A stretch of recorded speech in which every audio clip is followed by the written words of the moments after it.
Primeiro caso de coronavírus é confirmado no estado. A mulher de 27 anos, detectada com a doença, voltou de viagem à Itália e está em isolamento familiar em Barra Mansa, no sul fluminense.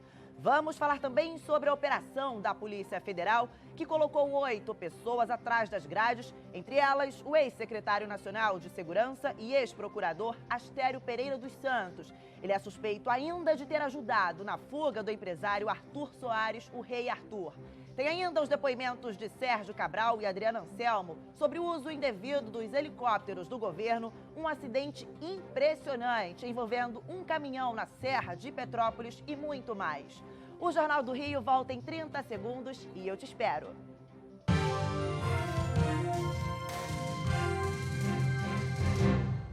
Boa noite, a gente abre o Jornal do Rio falando do coronavírus. O primeiro caso da doença foi confirmado em Barra Mansa, no sul do estado. E a repórter Laila Alac está ao vivo e tem mais informações. Boa noite, Laila. Boa noite, Yasmin. Boa noite a todos. O primeiro caso confirmado do novo coronavírus no estado do Rio, de acordo com a Secretaria de Estado de Saúde, é de uma mulher que contraiu a doença fora do país. É, portanto, considerado um caso importado. Esse anúncio foi feito em uma coletiva de imprensa no Palácio Guanabara, de onde a gente fala ao vivo. É uma paciente de 27 anos, de Barra Mansa, cidade no sul do estado, que fica a 131 quilômetros da capital. Ela esteve em viagem pela Europa, passou pela Itália, que é uma área de transmissão, entre os dias 9 e 23 de fevereiro. No dia 1º de março, procurou uma unidade de saúde com os primeiros sintomas. Nesta quinta-feira, então, o Ministério da Saúde confirmou o resultado positivo para o teste do coronavírus feito pela Fiocruz. Sobre o estado de saúde dessa paciente, a informação é que ela está bem, apresenta a forma branda da doença e segue em isolamento domiciliar por, a princípio, 20 dias. O marido dela e outras pessoas da família também estão sendo monitoradas. Ainda seguindo os protocolos, a Anvisa vai tentar identificar as pessoas, os passageiros que estavam próximos a ela no avião de volta ao Brasil. Essas pessoas vão ser contactadas e monitoradas caso apresentem algum sintoma da doença. Ainda na coletiva, o secretário de Estado de Saúde, Edmar Santos, pediu que a população fique tranquila, informou que não há indícios, não há sinal de que o vírus já esteja circulando no estado do Rio. 79 outros casos suspeitos da doença seguem sendo investigados. Yasmin, eu volto com você. Obrigada, Laila. E o ex-secretário nacional de Justiça e da Secretaria de Administração Penitenciária do Rio, Astério Pereira dos Santos, foi um dos presos da nova fase da Lava Jato aqui no Rio. Eles são acusados de integrar um esquema de pagamento de propina para conselheiros do Tribunal de Contas do Estado. Principal alvo da operação, Astério Pereira dos Santos é procurador aposentado do Ministério Público Estadual, ex-secretário nacional de Justiça e ex-secretário de Administração Penitenciária do Rio. Segundo os procuradores da Lava Jato, ele era proprietário oculto de empresas que forneciam refeições para os presídios do Rio e foram beneficiados no esquema de propinas. Galson Ferreira, apontado como sócio dele, e outras 6 pessoas, incluindo parentes, também foram presos. Na denúncia, o Ministério Público pediu o bloqueio de mais de 800 milhões de reais do grupo. Continuam recebendo dinheiro e, quando não tanto de receber dinheiro, pelo menos continuam lavando para ocultar aqueles valores ilícitos já recebidos e os distanciar da sua origem espúria. Em 2016, com o governo do Rio quebrado, os presídios corriam risco de ficar sem comida por falta de pagamento. O socorro veio do Tribunal de Contas do Estado, que liberou 160 milhões de reais de forma emergencial. Em delação premiada, o presidente do TCE na época admitiu que cobrou dos fornecedores 15% do valor para dividir com outros conselheiros do tribunal. Astério também é suspeito de usar o cargo de secretário nacional de Justiça em 2017 para ajudar na fuga de Arthur Soares, alvo da Lava Jato. Conhecido como Rei Arthur, ele era o maior fornecedor de serviços para o governo do Rio na gestão de Sérgio Cabral. A gente tem um depoimento consistente de um colaborador que disse que estava junto do Arthur Soares quando ele recebeu uma ligação e que imediatamente ele se deslocou de Portugal para os Estados Unidos sem maiores explicações, e posteriormente esse mesmo colaborador recebeu a confidência do próprio Arthur Soares de que sim, ele recebeu uma informação de dentro do DRCI. É quase que óbvio, é quase que uma conclusão lógica que um vai buscar proteger o outro. Astério, ao querer proteger Arthur Soares, está se autoprotegendo também. Arthur é acusado de superfaturamento em contratos e envolvimento na compra de votos para a eleição do Rio como sede da Olimpíada de 2016. Ele chegou a ser detido nos Estados Unidos, mas teria fechado um acordo de delação premiada, o que estaria impedindo sua extradição para o Brasil. Sérgio Cabral e Adriana Anselmo prestaram depoimento sobre o uso dos helicópteros do governo para fins pessoais. De acordo com o Ministério Público, o casal teria gasto 20 milhões de reais com a utilização irregular das aeronaves. E a repórter Natasha Franco tem as informações ao vivo. Oi, Natasha, boa noite para você.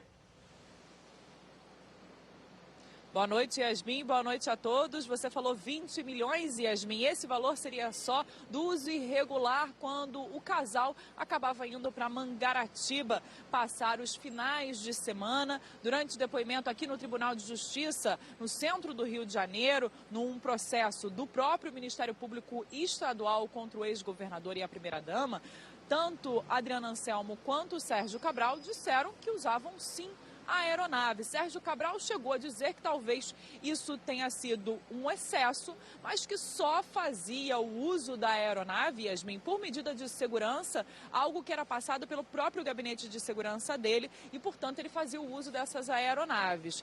A ex-primeira-dama disse em depoimento que usava, assim, a aeronave todo final de semana para se dirigir a Mangaratiba, onde ela tinha um pouco mais de liberdade com os filhos e que fazia isso porque a aeronave estava disponível e que sim, levava todos os funcionários e até mesmo um cachorro durante esse transporte. Mas a promotora do caso, Márcia Colonese, afirmou que esse uso indevido acabou deixando um prejuízo de mais de 20 milhões e que não havia nenhum tipo de registro de ameaças contra o ex-governador para que ele fizesse tanto uso de um helicóptero. Vamos ouvi-la.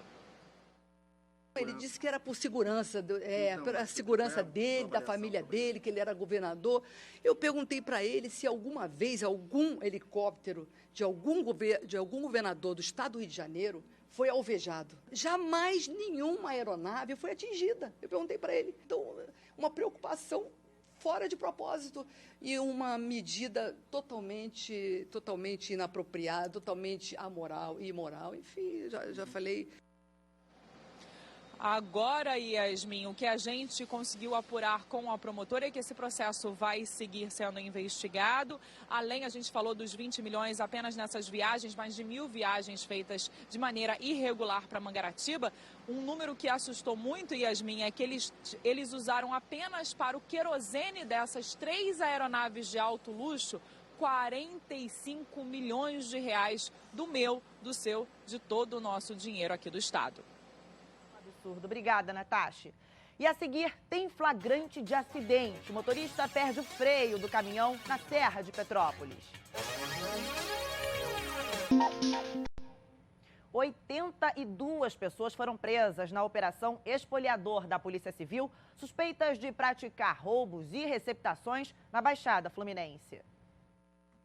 Os mandados de prisão foram cumpridos nos 13 municípios da Baixada Fluminense. Os policiais desarticularam uma quadrilha que roubava lotéricas e encontraram R$ 4.270 em espécie, além de uma pistola, relógios e celulares. Nos inquéritos, os investigadores afirmam que os diversos tipos de roubos na região são incentivados por traficantes de drogas, que emprestam armas para que outros criminosos pratiquem assaltos. O foco desta operação foram os receptadores, que revendem os produtos roubados. As investigações mostraram que alguns dos acusados até possuem lojas legalizadas, mas em muitos casos, os consumidores não sabiam a procedência das mercadorias que estavam comprando. Fizemos um mapeamento também de vários estabelecimentos comerciais que acabam adquirindo o produto desses roubos para poder revendê-los à população em geral. Neste estabelecimento, 2 pessoas foram presas por venderem celulares roubados. A ação começou ainda na madrugada desta quinta-feira. Os alvos já eram foragidos da justiça envolvidos em crimes como roubo de cargas e de veículos. Em outubro de 2019, 67 pessoas foram presas por envolvimento em roubos. Ainda no ano passado, 3.249 pessoas acusadas deste crime foram indiciadas na Baixada Fluminense, um aumento de 46% na comparação com o ano anterior. Todo roubo pode ser um latrocínio em potencial. Ele pode culminar num latrocínio que é justamente a morte da vítima. Então, além de nós estarmos tirando essas pessoas da rua, nós também estamos preservando vidas. Você vai ver agora um flagrante impressionante de um acidente com um caminhão sem controle na descida da Serra de Petrópolis. O motorista sofreu apenas escoriações. O vídeo feito por outro caminhoneiro mostra o momento em que o veículo desce desgovernado pela BR-040 na Serra de Petrópolis, sentido Rio de Janeiro. Eram 6h30 da manhã e o motorista parece tentar diferentes manobras para frear o caminhão, mas sem sucesso. Até que ele opta por bater de lado em outro veículo. O caminhão tombou e foi parar numa área de escape no meio da Serra Sinuosa. Quando a gente olha para frente desse caminhão, a gente não consegue acreditar que o motorista conseguiu sobreviver a esse grave acidente. Quando a gente olha ali dentro, a gente vê que o volante praticamente encostou na parte traseira do banco do motorista, espremendo completamente o caminhoneiro, que saiu daqui com um ferimento leve na perna e caminhando. No corpo, apenas arranhões e um galo na cabeça. Na memória, os segundos de decisão que salvaram a vida dele. Certo, eu já sabia que eu ia tombar. Só que o que acontece? Eu bati nele para diminuir a minha velocidade, porque o caminhão ele pega em bala, ele estava com 14 toneladas em cima. Ele conta que saiu de Três Rios, no norte fluminense, por volta de 5 horas da manhã, com 14 toneladas de farinha na caçamba e que 2 quilômetros antes do acidente percebeu que tinha perdido o freio. Eu vi que não tinha mais jeito, ele só embalou. Minha intenção foi caçar alguma coisa para parar ele. O que eu achei, infelizmente, foi o caminhão da frente. No ano passado, apenas no trecho da Serra de Petrópolis, que fica na região serrana do Rio, a concessionária responsável pela via precisou fazer cerca de 2.800 atendimentos voltados para panes mecânicas, exatamente como aconteceu hoje. A empresa responsável pelo caminhão afirma que o veículo passa por manutenção periódica. Alberto, que em mais de 20 anos de profissão nunca tinha sofrido um acidente, chega a se emocionar quando olha para o veículo todo retorcido. Você vê a tua vida toda para trás. Nossa Senhora, é horrível. E o programa Segurança Presente chegou a São João de Meriti, na Baixada Fluminense. 46 policiais militares vão fazer o patrulhamento a pé de motocicletas e viaturas no centro ali de São João e também em Vilar dos Teles. Esta é a 27ª unidade do programa, sendo a 6ª implantada ali na Baixada. Construções irregulares estão espalhadas por diversas regiões da cidade. E o programa Tolerância Zero pretende demolir casas e prédios que põem a vida dos moradores em risco.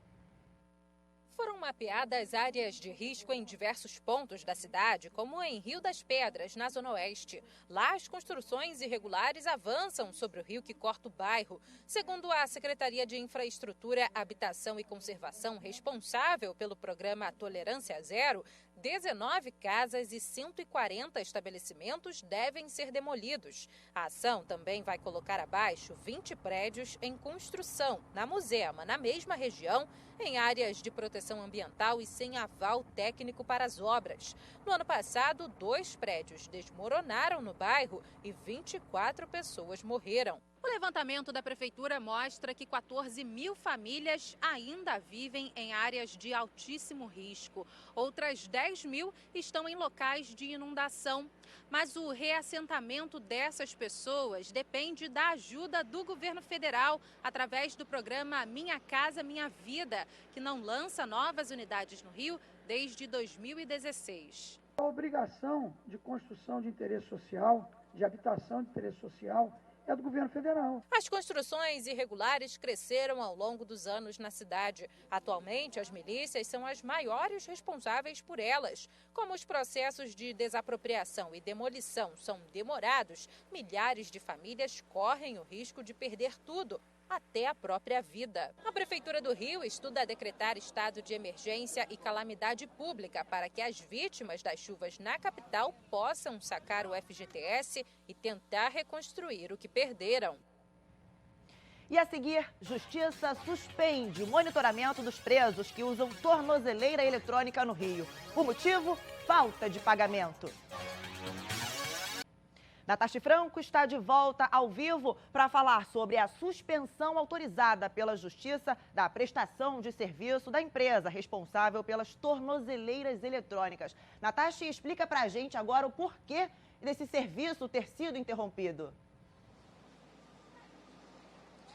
Pois é, Yasmin, isso significa, sabe o quê? Falta de pagamento. A Spacecom, que é a empresa responsável por fornecer essas tornozeleiras eletrônicas, disse que há inconsistência no pagamento por parte do governo do estado desde 2015. E agora, a Justiça do Rio concedeu à empresa o direito de suspender os serviços. Eu lembro, Yasmin, que nesse momento existia uma liminar que impedia a suspensão dos serviços. Mas como o governo do estado ainda está devendo cerca de 11 milhões de reais à empresa, esse serviço vai ser suspenso a partir de amanhã. E aí o que acontece, Yasmin? É que a Secretaria de Administração Penitenciária passa a não ter o monitoramento das tornozeleiras eletrônicas que já existem no estado e nem muito menos vai receber novos equipamentos. Isso significa que pessoas que foram liberadas pela Justiça com monitoramento eletrônico, como o ex-governador Luiz Fernando Pezão, não terão o monitoramento por parte da Justiça até que todo esse imbróglio de pagamento seja resolvido. Yasmin. Obrigada, Natasha. Hora da previsão do tempo, fim de semana chegando. E aí, será que chove ou faz sol? A Desirê Brant da Somar Meteorologia conta pra gente. Boa noite, Desirê.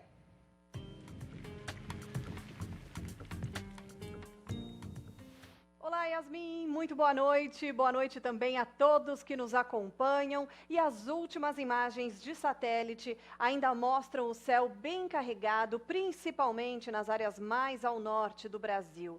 Nitidamente, a gente observa um corredor de umidade desde a região norte do país até a costa da região sudeste. E esse corredor de umidade ainda é um dos responsáveis pela chuva na região sudeste, inclusive no Rio de Janeiro, onde amanhã ainda chove, sobretudo nas áreas mais ao norte do estado. Também pode chover nas áreas mais ao sul, só que de maneira mais isolada e passageira. Quanto à temperatura, ela entra em gradual elevação, mas ainda não é o calor típico do Rio de Janeiro. As máximas amanhã ficam em torno dos 25 a 26 graus. Na capital fluminense, a máxima alcança os 27 graus e pode chover rápido.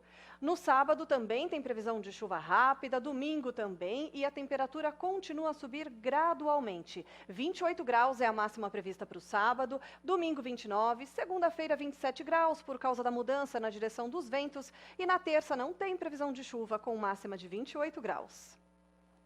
Palco dos Jogos Olímpicos de 2016, a Cidade Maravilhosa será este ano sede de uma festa esportiva diferente, os Jogos Pan-Americanos Masters Rio 2020.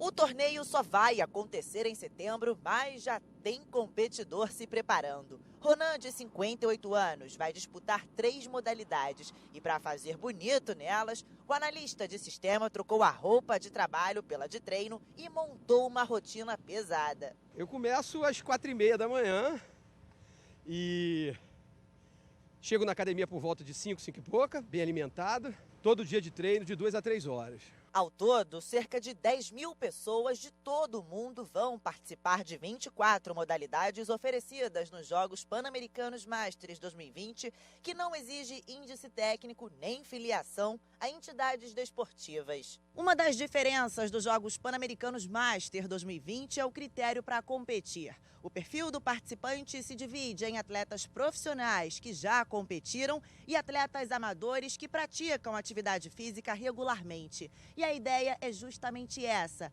incentivar a prática do esporte para uma melhor qualidade de vida. A gente tem um lema que a gente usa muito, que é esporte para todos. Então é o conceito, não é uma competição por índice técnico. recreativa. As provas serão praticadas nos equipamentos usados nos Jogos Olímpicos de 2016. E para a Maria, que vai se inscrever na corrida de rua, será uma honra competir no mesmo lugar onde atletas profissionais estiveram. É um privilégio poder competir como os atletas profissionais competem, assim, em pista de atletismo, com o ambiente todo preparado. E quem quiser participar já pode fazer a inscrição. Os atletas que se inscreverem até o dia 2 de maio ainda vão receber um presente. Nos primeiros 2 meses, quem fizer a inscrição vai receber um bônus que ela pode trocar por produtos e serviços no futuro. E a seguir, Flamengo desembarca no Rio após estrear com vitória na Libertadores. Futebol, o Vasco entra em campo logo mais às 9h30 no Maracanã pela Copa do Brasil. Ontem o Fluminense venceu pela mesma competição e o Flamengo estreou com vitória na Libertadores. O atual campeão desembarcou no Aeroporto Internacional do Galeão depois de vencer o Junior Barranquilla por 2-1 na partida de estreia da Libertadores. Everton Ribeiro foi o nome do jogo. O camisa 7 marcou os 2 gols do rubro-negro. O primeiro saiu logo no início, aos 5 minutos. A rede voltou a balançar no segundo tempo.